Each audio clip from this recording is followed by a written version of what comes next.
არანორმირებული სამუშაო გრაფიკი და შეუსაბამო შრომითი ანაზღაურება ამ მიზეზების გამო ქობულეთის შემოვლით გზაზე დასაქმებულებმა დღეს მორიგი აქცია გამართეს.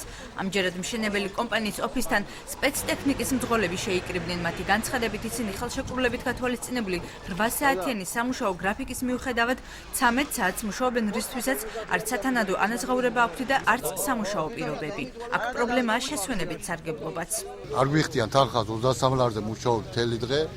გვაქვს ღამისმენაც და მუშაობთ ღამისმენაშიც მაგაზეთში. რამდენი საათს მუშაობთ? მუშაობთ 11 საათს. დრო გვაქვს კონტრაქტით გაფორმებული 8 საათი პლუს 1 საათი. გვამუშავებენ 13 საათს, 12-ს.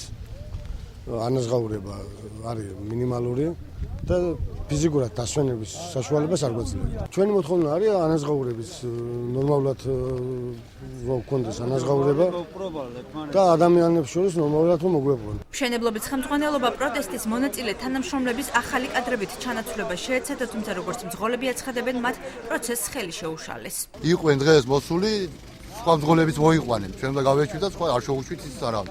აქციის მონაწილეები აღნიშნავენ იმასაც, რომ ტექნიკა ნორმაზე მეტი დატვირთვით მუშაობს, რის გამოც წყობრიდან ხშირად გამოდის და სამუშაო ფერხდება. დაკარგული საათებისთვის კი ვერც გასამრჯელოს იღებენ და ჯარიმების გადახდაც უწევთ. გაუმარტავია, გადატვირთული ტვირთი არის ძალიან დიდი, თუ უნდა იყოს 25 ტონა, არის 35-40 ტონაზე. შეიძლება ადამიანს დაგავიწყდეს მთელი სუტყა იმუშავო და არ დაგიწეროს საერთოდ. 1 საათს კი არა, დღეს მთელი თუ არ მოაწერე, ხო? საერთოდ არ გაგიტარებს დღეს.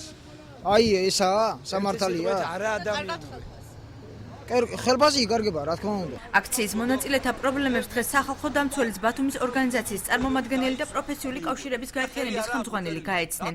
ილია ვერძაძის განცხადებით, პრობლემების დასაძლევად ხელმძღვანელობის წინააღმდეგ ყველა ბერკეტს გამოიყენებენ, თუმცა მხოლოდ იმ შემთხვევაში, თუ კი ისინი უკან არ დაიხევენ. გიორგი ჩარკვიანმა კი სპეციალური ოქმი შეადგინა, სადაც დასაქმებულთა ყველა პრობლემა იქნა ასახული, იგი რეაგირებისათვის ცენტრალურ ოფისში გაიგზავნება. ამ ფაქტზე დავიწყეთ რა თქმა უნდა რეაგირება მოახდინეთ, შედგა ოქმი და რასაც ეს ადამიანები მადასტურებენ ხელწერილით. პირველი არის, როცა ჩვენ მოგვართეთ და ჩვენ ჩავერთვეთ ამ შემთხვევაში. რა შეუძლია ამ შემთხვევაში სახალხო დამცველს? არ ვიცი, ამას თვითონ გადაწყვეტილებას ბატონი უჩამიიღებს. მოთხოვნებს წერილობითი ფორმით შევატყობინებთ დამსაქმებლებს და დამსაქმებლების პასუხის შემთხვევაში გამოვიყენებთ კანონით მონიჭებულ ყველა უფლებას, მათ შორის გაფიცვას. აქციაში სულ 84 პირი მონაწილეობდა სამშენებლო სამუშაოებს ჩინური კომპანია სინოჰიდრო ტენდერში გამარჯვების შედეგად 2009 წლიდან აწარმოებს.